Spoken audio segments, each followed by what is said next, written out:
confusing the label of race can be. Would you turn the lights off for me, Connor? So what race is Tiger Woods? He is called black, usually because of the color of his skin.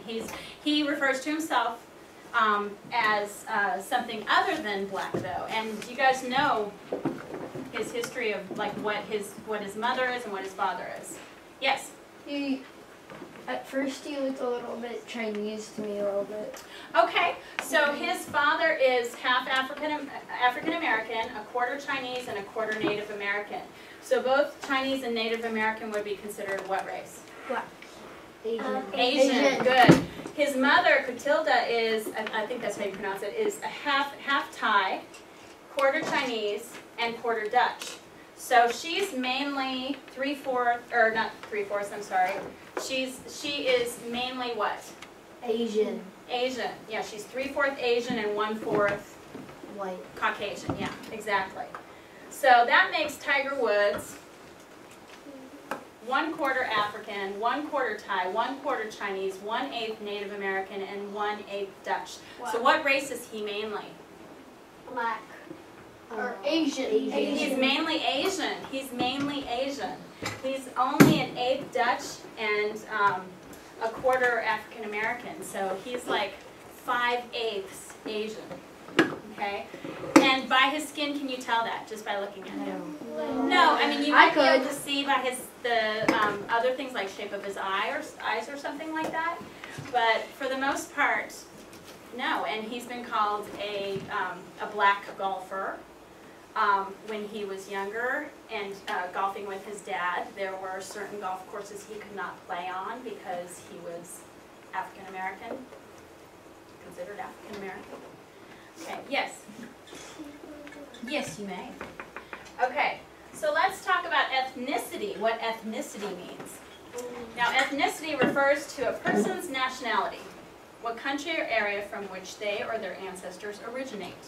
A person's ethnic background can also include kind of their culture and their language and their beliefs according to that, but not necessarily. Some people, remember when we did our cultural festival, some people were like, well, I don't really know where my parents came from, or I don't really know, that much about our culture, okay? So not necessarily do these things have to do with your ethnicity.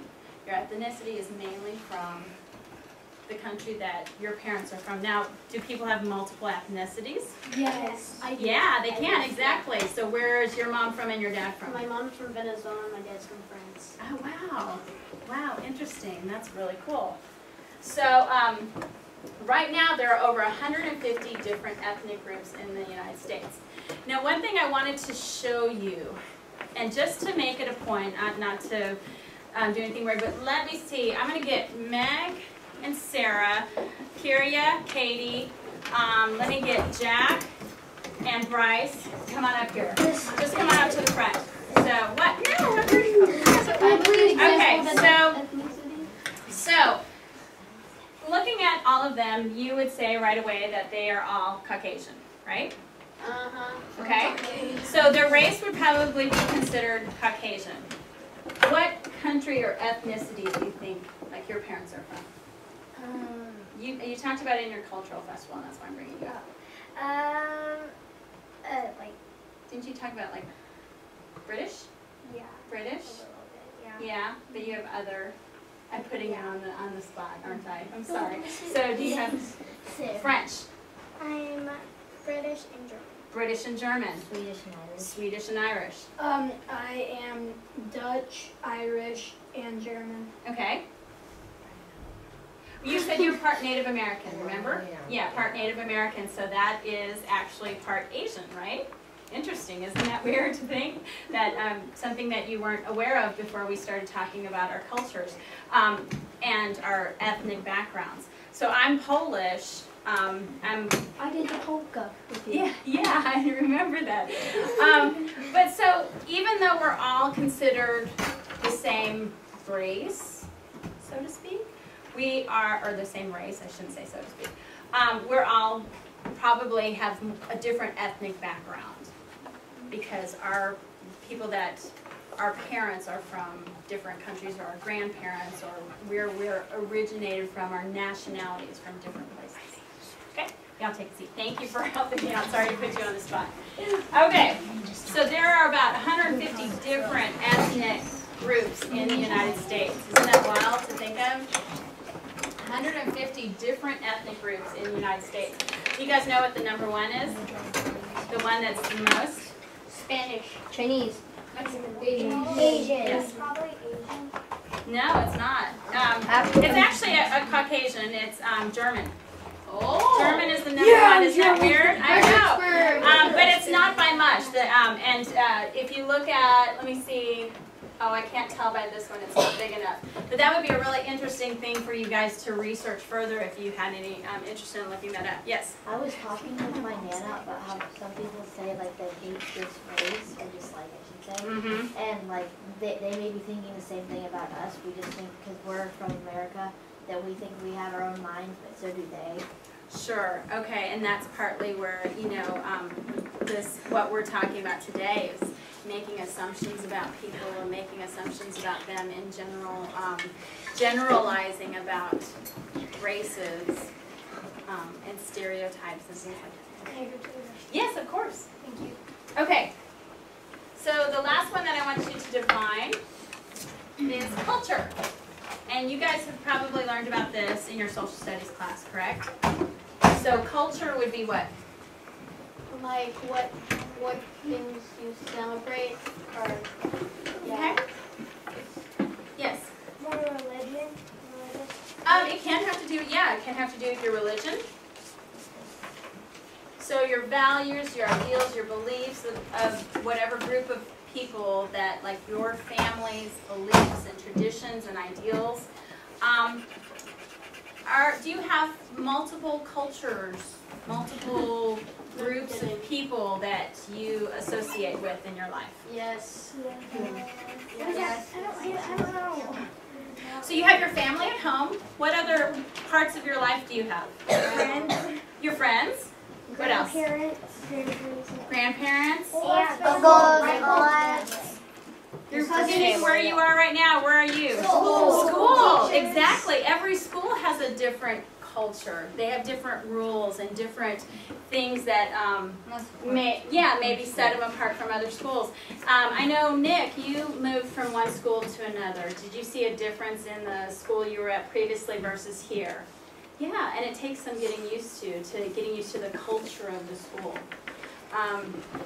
Like culture,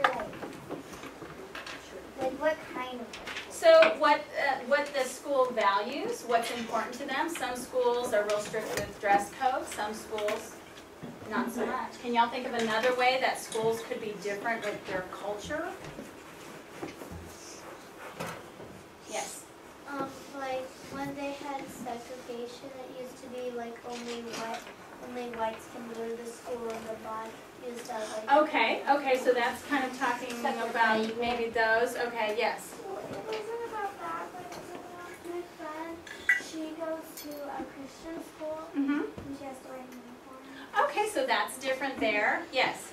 Maybe like somewhere in like on the coast they'll probably eat more fish, and then like in the west they probably eat like tumbleweeds or something. Okay, so maybe the foods that they eat. Okay, tumbleweeds. I don't know if this could do with it, Yeah, but they're we're silly. not allowed to wear hats. Good. Okay, so that's exactly what we're talking about, is some of the rules at the school, and if you come from a different school, you have to kind of conform to those rules. Some schools, it's super strict. If you're running in the hallway, you get detention. If you're caught twice, you get in-school suspension. You might have a very strict rule about that. This school I've seen is really kind of nice and laid back. You guys are just, I mean, you have rules, everybody kind of obeys rules, but they're not like, you like this, right? There are schools that are like that. So, Kyria.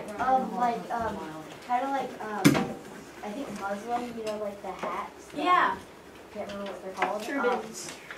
Well, there's turbans, and then there's also head dresses. I'm not like sure all the names. So, Yeah, yeah. like if they were in the Muslim here, that was their culture. But Okay, good. Yes. Like some schools have like smaller groups of classes, and then like didn't a long time ago they used like mix the different ages, like all the different age groups used to be in like one. And that's how Montessori schools are a lot of What are times. Montessori?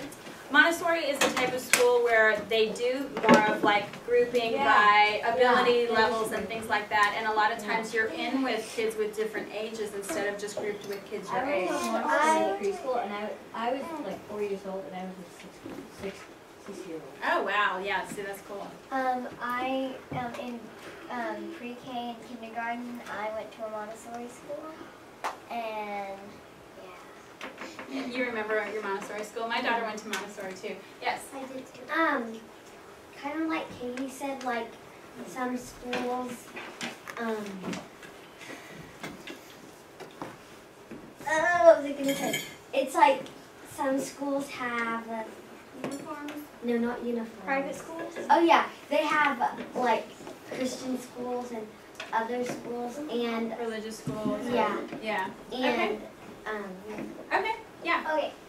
So it's some schools in 5th grade. That's the starting of middle school. Yes, okay, so some schools don't have middle school until 7th grade, or some schools have, exactly, so there are many different rules. Have 8th grade. In my previous school, I worked very closely with a teacher who taught English as a second language for students who were new to the country. And one of the groups that she taught were people who were, children who were refugees. They were escaping their country for a political reason or something like that. And there was this group of boys who used to get in trouble every day from their other teachers because they were always getting up out of their seat, they were being really loud in class, they did a lot of physical things like pushing on people and things like that. Like when they talked to somebody, they were always touching them. They ran in the hallways. And my friend who was the ESL teacher, she had to talk to these other teachers and tell them that, look, as of last week, this student was living in a country where it was common to run around in just like shorts and barefoot. He used to ride elephants in the, they used to play in the river all the time. They didn't have set structured school. And so not only is he having to learn a new language, he's having to learn the culture of the school and the culture of America.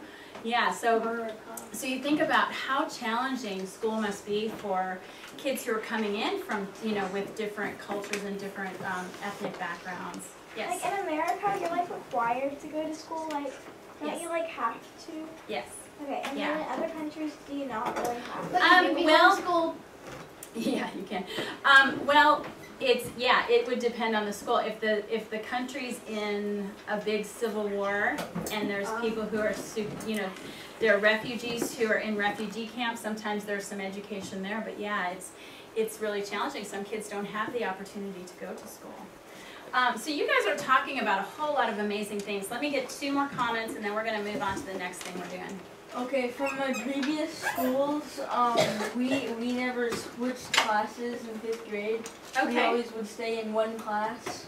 And also, other schools, people can be like really strict, like saying everything needs to be alphabetical order from tall Yeah. to smallest.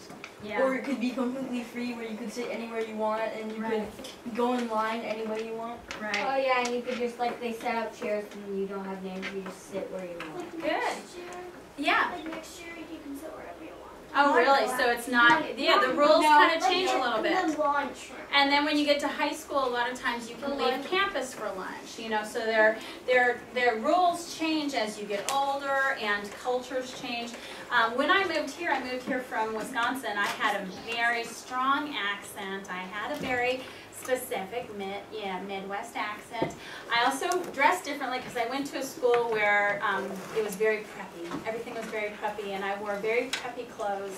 And when I came to Texas, I was 13 years old in 7th grade, and I was made fun of. I was teased. I was kind of bullied because of the way I talked and the way I dressed. And that was really, really hard on me. And you think about those transitions that people make, and because of making